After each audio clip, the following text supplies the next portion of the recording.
Hey, halo, assalamualaikum warahmatullahi wabarakatuh. Kembali lagi dengan saya Firda Kuratahyun.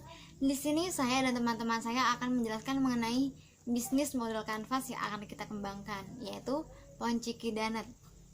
Oke, sebelum masuk ke penjelasannya, saya akan memperkenalkan rekan-rekan saya terlebih dahulu.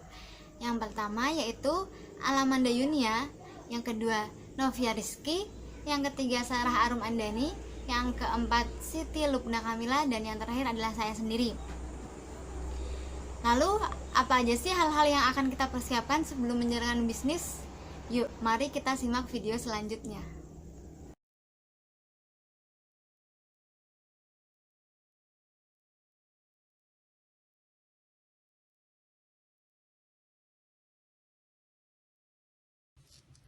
Value proposition. Value proposition berkaitan dengan nilai apa yang kita tawarkan dari bisnis kami.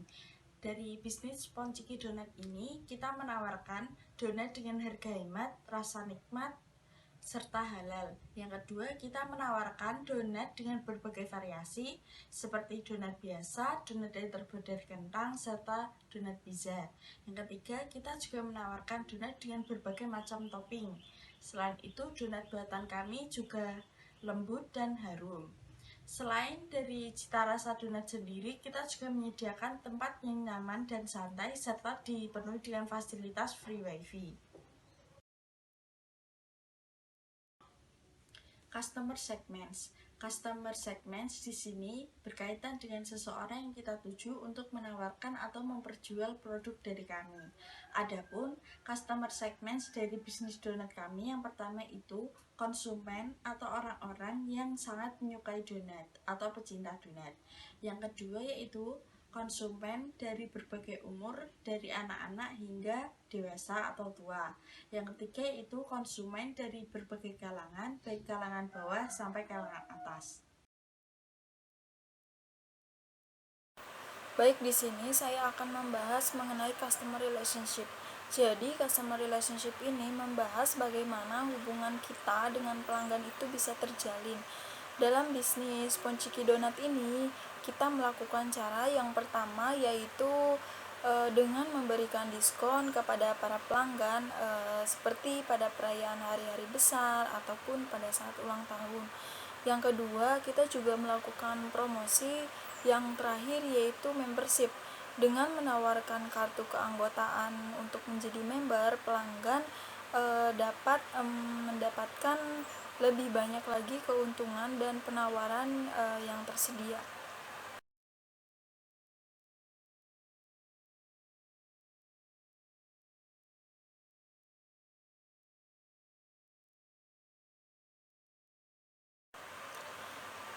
Baik, di sini saya akan membahas mengenai channels. Channels yaitu menggambarkan sebuah bisnis dapat berkomunikasi untuk menyampaikan sebuah produk yang ingin ditawarkan sampai kepada konsumen. Nah, di sini dalam bisnis kami ini kami akan mengadakan offline store-nya yaitu Ponciki Donat dan juga bekerja sama dengan toko roti. Selanjutnya kami juga melakukan promosi seperti memasang banner dan menyebarkan pamflet ataupun melalui media online seperti Instagram, Facebook, dan TikTok. Untuk pemesanannya sendiri, Ponciki Donat ini dapat dipesan melalui aplikasi GoFood ataupun GrabFood. Selain dapat dipesan secara online, pelanggan juga dapat datang langsung ke toko.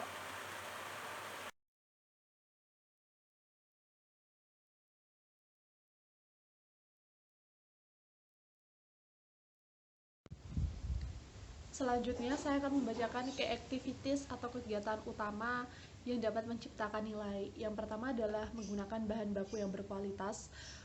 Kami juga memperhatikan bahan baku yang digunakan untuk membuat donat seperti tepung dan juga bahan baku lainnya agar kualitas donat kita tetap terjaga dan dari segi tekstur dan juga rasa. Yang kedua, kita memproduksi produk. Produk di sini adalah donat. Terus yang ketiga, kita memberikan inovasi baru dan topping baru. Kita tidak mau memiliki rasa yang itu-itu saja, jadi Sebisa mungkin kita juga menginovasi rasa baru itu setiap 1 bulan sekali, agar pelanggan tidak merasa bosan dengan varian dan topping yang kami sajikan. Terus yang keempat, kita memasarkan produk, dan yang kelima, kita mensuplai produk ke toko lain.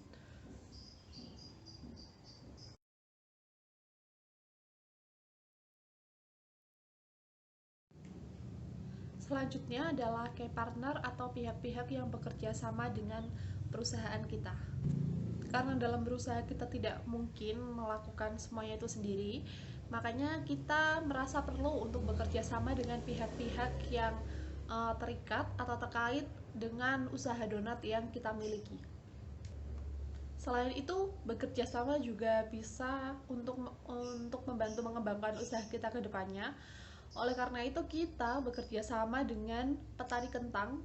Yang kedua ada perusahaan tepung. Ini kita pakai tepung Bogasari karena dia sudah terkenal dengan kualitasnya yang sangat tinggi. Terus yang ketiga juga ada agen minyak, karena donat itu digoreng, jadi kita perlu minyak yang banyak. Dan yang terakhir adalah pemasok bahan baku, ini seperti margarin, gula, coklat, dan varian lainnya.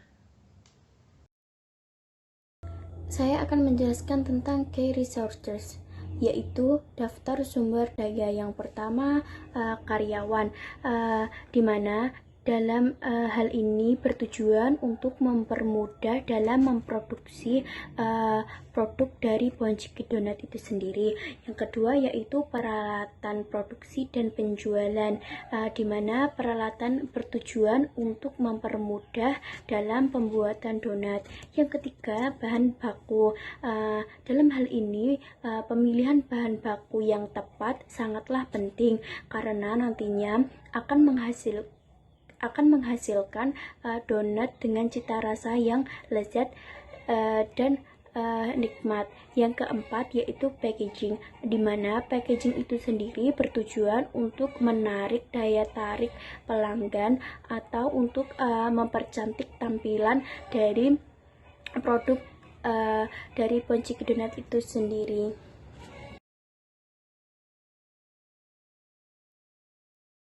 Di sini saya akan menjelaskan tentang revenue streams.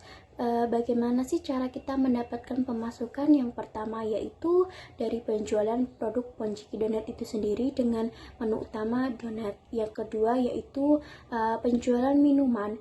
Yang ketiga yaitu penjualan makanan dan snack, yang dimana penjualan makanan dan snack itu bertujuan untuk memvariasikan produk kita atau menambah daftar menu di dalam produk Bonjiki Donat itu sendiri, agar nantinya para pelanggan tidak merasa bosan dengan menu yang kita sediakan. Yang kelima yaitu penjualan online, di mana nantinya kita akan memberikan jasa antar makanan, atau nantinya kita akan mendaftarkan produk penjualan kita di GrabFood atau GoFood.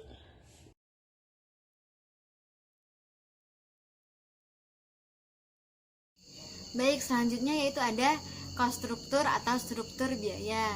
Struktur pembiayaan bisnis dapat menjadi kunci sebuah usaha dapat berjalan dengan baik atau tidak.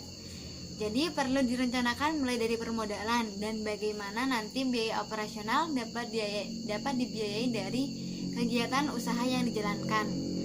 Kemudian cost struktur dari Bonjiki Donat yaitu ada peralatan, yaitu meliputi oven, mixer, kompor, wadah, dan lain-lain.